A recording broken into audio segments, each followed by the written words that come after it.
PR Connections Radio presents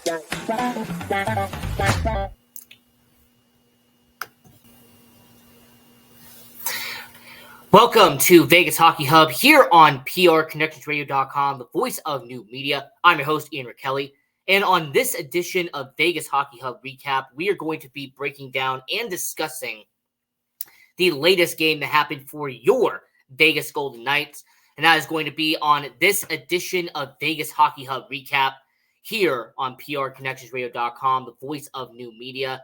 And this was a good game for Vegas. There was some really good highlights and stuff that we are going to be discussing here on the show as your Vegas Golden Knights went down, took on a team that is a very important rival in the Central, a former team in the Pacific. So this will be a fun game to talk about. If you haven't already, go to PRConnectionsRadio.com, the voice of new media. Check out all the shows we have on the network. We have about a dozen shows, including Vegas Hockey Hub. So go to the website and check everyone out. Go to the YouTube channel, subscribe, and like as it helps out the network. And follow us at Vegas Hockey Hub. Or if you want to follow me on social media, I'm on all platforms as well at Ian J. Rachiele. So, really interesting game that happened here. I mean, you have a team with your Vegas Golden Knights who are right now riding momentum as we speak. I mean, this is a Golden Knights team who over the last couple of weeks has done a full 180. I mean, just remember, 2 weeks ago, the Vegas Golden Knights looked dead. All right, there's no nice way to put it. 2 weeks ago, the Golden Knights looked like they were just, out of it, done. They were not going to do anything. But now your Vegas Golden Knights, they have done something really interesting, and that is win 7 of their last 9 games. They have won 8 of their last 11 games. So really good for your Vegas Golden Knights. The fact that they built up those momentum, and more importantly, when you really stop and analyze this season, just how impactful it has been for your Vegas Golden Knights to really see what this team has done. I mean, this was a team who, if you had told me about a month ago that the Vegas Golden Knights would have won 7 out of 10, I would have not believed you. If you would have tapped me on the shoulder and would have said around the Florida game or Colorado game that Vegas would go on a run for the next month, I would have been shocked. But the Vegas Golden Knights, they have done pretty well over the last 2 weeks. Really good to see. It really builds up the confidence and the morale of your Vegas Golden Knights. Now, this recap show that we're going to be doing here tonight for Vegas Hockey Hub with your host, Ian Rachiele. So this was coming from the Mullett Arena in Arizona. Now, obviously, anyone who knows about this situation, they're playing at a college hockey stadium in Tempe, Arizona. There's only about 4,000 people at this stadium. It's one of the worst arenas in the NHL. Granted, it's not built for the NHL. We all know that. But yeah, the Vegas Golden Knights going to the Mullett Arena out there in Tempe, playing a college hockey arena and taking on a team that has a lot of young talent that would have came from college hockey and or junior hockey just a year or two ago, and that is the Arizona Coyotes. Now, let's get into the roster moves for our pregame notes before we break down the game itself. Now, it was reported that Sheldon Rempel would be sent down to Henderson. So as Sheldon Rempel played a few games for the Vegas Golden Knights, he actually had 2 goals in his last few games he has been playing with Vegas. He is no longer needed for the team. So instead of him being a healthy scratch or him just being, on the bench somewhere, they have sent him back down to the Henderson Silver Knights. So Sheldon Rempel, thank you for what you've done the last week and a half. But the Vegas Golden Knights, they do not need you in the starting lineup anymore. So he will be going down to the Henderson Silver Knights. He'll be back in his role as a top 6 forward in the AHL. I mean, Sheldon Rempel, let's just face it, that's what he has been for majority of his career. He has been a minor league journeyman. He's been a lifer in the minor leagues, getting a few games in the NHL here and then. And then the shocking news that came out was the fact that Zach Whitecloud got benched in this game. Zach Whitecloud not in the starting lineup for the Vegas Golden Knights in this game as you would actually have the lineups be for the Vegas Golden Knights. You would have Caden Korzak and Braden McNabb. You have Alec Martinez and Alex Pietrangelo, and then you have Nick Hague, and you'd have a defenseman from Henderson who just got off a long-term IR, and he would be promoted to the NHL, and he actually would be playing one of his first games on the season for the Vegas Golden Knights. So, I mean, overall, the Vegas Golden Knights not having Zach Whitecloud in the starting lineup, it's a bit puzzling for sure. But then when you really analyze and you stop yourself emotionally and really study what Zach Whitecloud has done over the past few months, it's not shocking. I mean, I don't know if it's because of the injury. I don't know if it's the mental. I don't know if it's physical or what. But Zach Whitecloud has not performed like himself this season. I mean, it's just the reality. Zach Whitecloud this season has not been like the Zach Whitecloud we've seen the past 2 seasons. It's unfortunate to see, but he is just not performing at that level. So your Vegas Golden Knights benched him in this game, and he would be a healthy scratch against the Arizona Coyotes. And it's just something that ends up happening. You know, it's just sometimes you have to be a healthy scratch. You're not in the starting lineup. Changes have to be made. Bruce Cassidy making the decision to make that change in the starting lineup. And with William Karlsson being back in the starting lineup, that's hence why Sheldon Rempel was sent down to the Henderson Silver Knights, your starting lineup for the Vegas Golden Knights in this game. On line 1, you had Ivan Barbashev, you had Nick Waugh, and Jonathan Marchessault. Line 2, you ended up having somebody like Line 2, you ended up having Paul Cotter, Chandler Stevenson, and your captain. Line 3, you had Jonas Raumberg, William Karlsson, and Michael Amadio. And then line 4, Brendan Brisson, Brett Howden, and Keegan Kolazar. So, I mean, this was just really what the starting lineup was for your Vegas Golden Knights. Having Brendan Brisson on the same line as Brett Howden and Keegan Kolazar, I kind of get it from that perspective. Carrier's not there. Waugh's being promoted to a different line. So you have to have Brisson on your bottom 6 alongside Brett Howden, who's been a 4th-line winger in the past. You also had Jonas Raumberg, who is a middle 6 forward in this game, alongside an established veteran in William Karlsson and Michael Amadio. And then you had the second line of Paul Cotter, so he's back in the top 6 role on that winger position. And, of course, Chandler Stevenson, he has been a second-line winger for majority of the season, him being on the second line for your Vegas Golden Knights. And the first line over, feels like the past month now, has been pretty solid. It's actually been the best line your Vegas Golden Knights have had. So, Barbashev and Marchessault, their chemistry has done really good for Vegas. I really like what we have seen from Barbashev and Marchessault over the past month. And I really look at the starting lineup for your Vegas Golden Knights. And considering the injuries that we have currently, I mean, the Vegas Golden Knights are dealing with injuries right now. It is insane to really stop and analyze. But you have 4 forwards who are currently out. Ben Hutton, he is out as well. He has that injury. And, of course, one of the biggest defensemen that we do not have in the lineup right now, which is Shea Theodore. So your Vegas Golden Knights have 2 defensemen who are out, and then you have your 4 forwards who are out. Jack Eichel, he got injured against that Boston game. We've been seeing that. We also had the fact that you also have William Carrier. He's suffering from an injury right now. He's not in the lineup. Pavel Dorofeev, the hit that he took from Jacob Trouba, he is still not in the lineup as of this present moment. So your Vegas Golden Knights are really kind of powering through the injuries that are affecting this team at this present moment in time. But it really gives a lot of credit, and it really should give a lot of praise to Bruce Cassidy and the Golden Knights organization for being able to take these injuries, take those hits, and being able to still keep going forward. I commend them. I think that what they're doing right now is spectacular. So I like what the Golden Knights are doing with the injuries.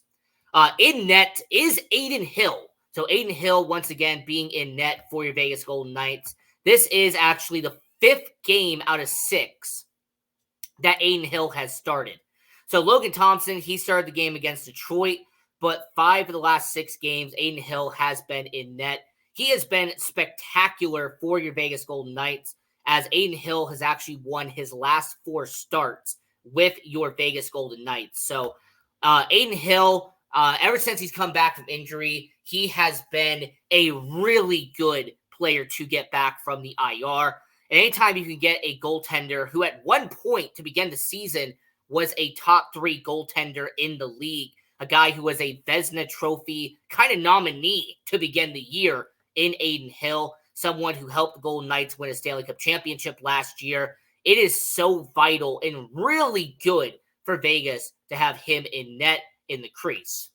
So to kick this game off, not even 30 seconds into the game, who else but Jonathan Marchessault to put Vegas up on the board first. He would score the first goal of the game, assisted by Ivan Barbashev and Nick Waugh to make it a 1-0 game for the Vegas Golden Knights. And Jonathan Marchessault, man, I have to give so much credit to what he has done this season. It doesn't matter who his line mates are. It doesn't matter who you put him with. Jonathan Marchessault has found a way to make every single line mate better. He has found a way to make the line chemistry really good and sufficient the entire season, regardless of who he's with. He is making Ivan Barbashev better. I mean, Ivan Barbashev, this is his 6th game in a row that he has scored a point with the Vegas Golden Knights. And this is the 5th game in a row that Nick Waugh has registered a point. So Jonathan Marchessault making his line mates better, doing what he does best. 1-0 Vegas, not a minute into the game. Then give it about an additional minute for your Vegas Golden Knights to go up by 2 as Nick Hague, with his 2nd goal of the season, assisted by Brendan Bryson and William Karlsson, to make it a 2-0 game for your Vegas Golden Knights. Nick Hague, he's not mostly known for scoring, but when you put him in the high slot, if you give him a slap shot, there's a chance that maybe it'll get past the goaltender. A good setup by Brendan Bryson on this play to get it to Hague and to execute in this situation. I mean, Nick Hague, he only had 1 shot in this game, but it did matter, as that was the 1 shot who went in for your Vegas Golden Knights. Jonathan Marchessault had a few good opportunities in this game. Michael Amadio had some good opportunities in this game to score. So I like what we saw from Nick Hague. Really solid job to make it a 2-0 game to begin the first period. Now, unfortunately for Vegas, the scoreless streak and a chance of Aiden Hill having a shutout would be snapped 2 minutes later, as someone who's very familiar with Las Vegas would score for Arizona, as Jason Zucker would get his 8th goal of the season, and it would cut down the lead for Vegas to 1. So Vegas would be up 2-1 5 minutes into the first period. Now, Jason Zucker, if you don't know much about him, I will explain the Vegas connection very quickly. So Jason Zucker, this is a guy who he actually grew up in Newport Beach, California. But where the Vegas connection came from and where he actually has that connection to the city of Las Vegas, when it comes to Jason Zucker and you actually sit and look at his resume in juniors and you actually study what he has done as a junior and as growing up in hockey, this was really cool to talk about. Jason Zucker would move to Las Vegas when he was young. So even though Jason Zucker was born in California, he actually played ice hockey here in Las Vegas. So Jason Zucker, that's a really cool story. The fact that he was actually raised in Las Vegas.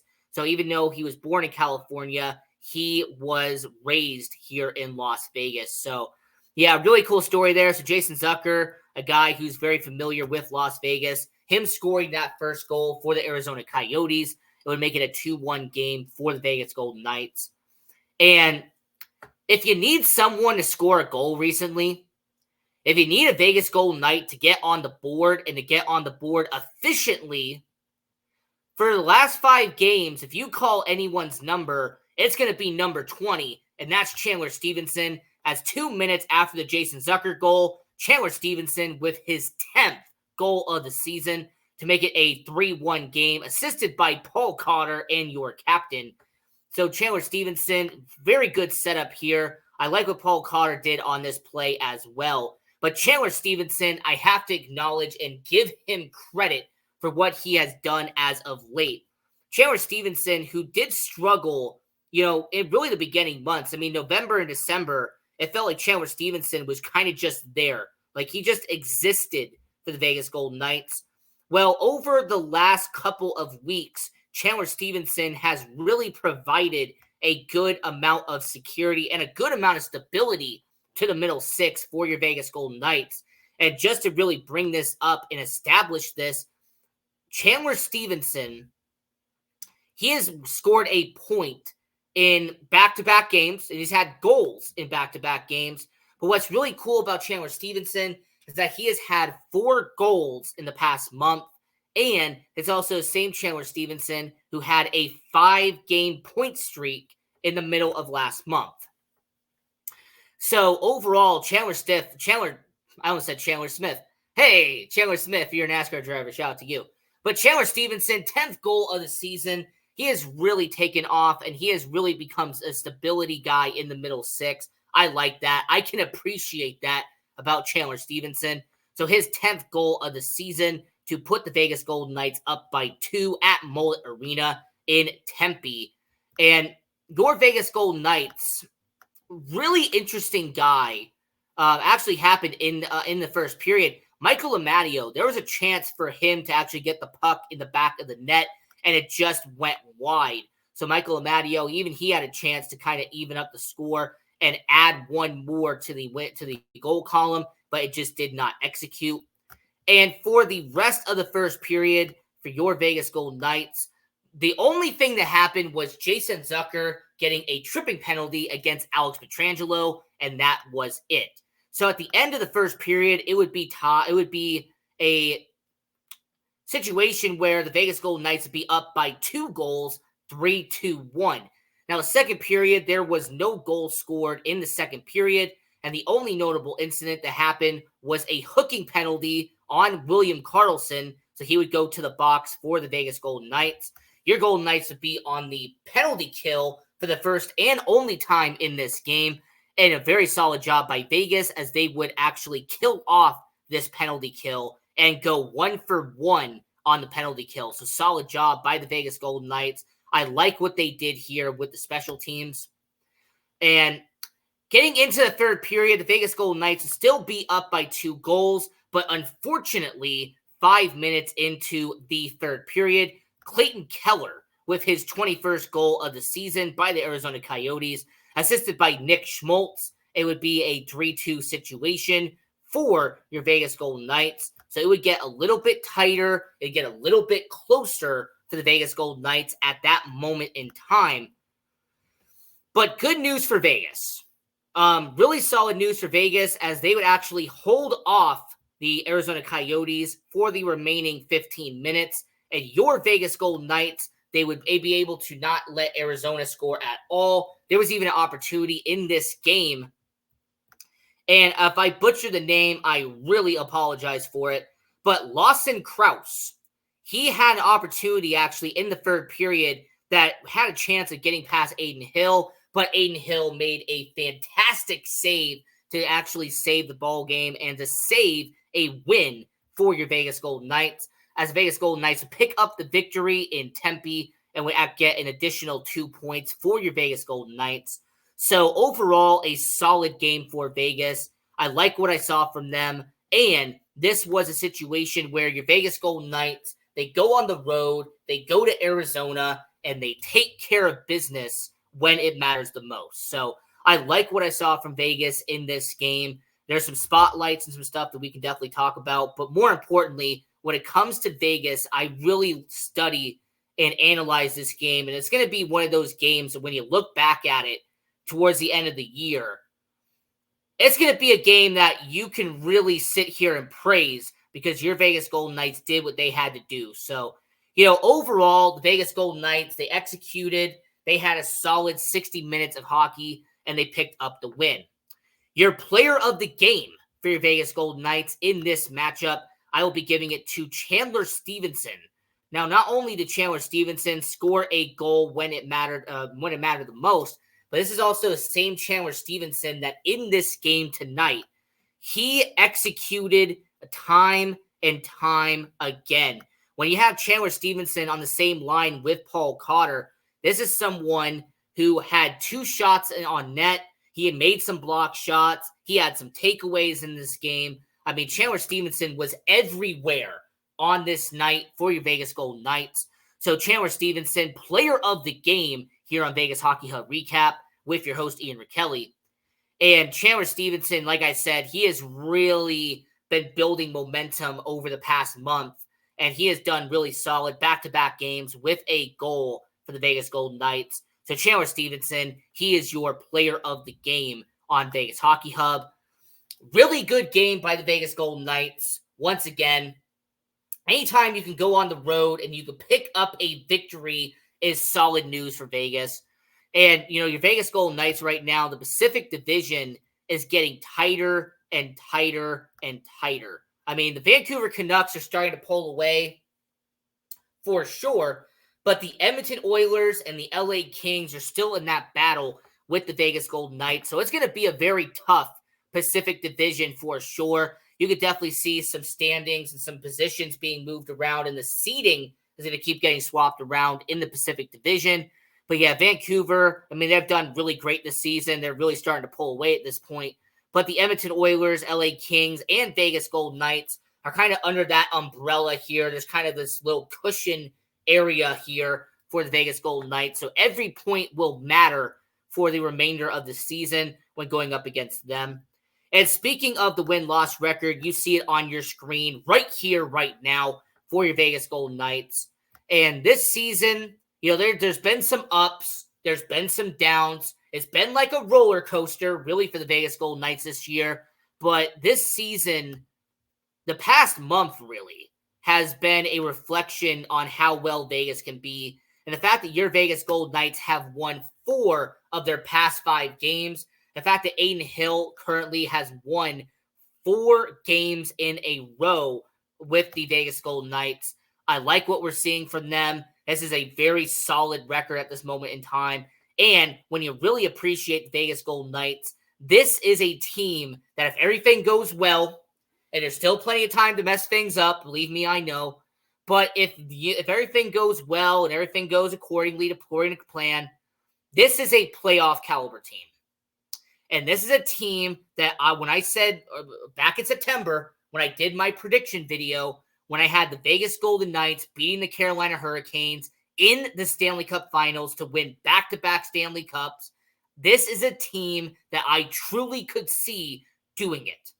And if you're playing like you are right now, and if you're scoring goals and Adin Hill doing what he's doing in net, Logan Thompson being the workhorse he was when Adin Hill was out, your Vegas Golden Knights, I still stand by that statement. If anyone wants to come on here and challenge me and say, do you think Vegas will still win a Stanley Cup?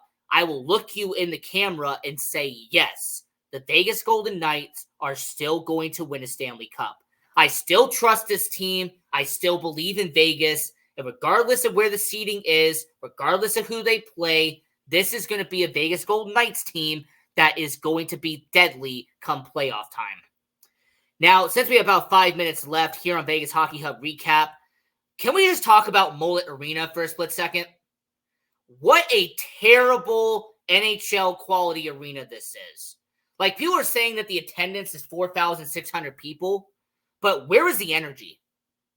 And this isn't an attack at Coyotes fans. This is not. But where was the energy in the building?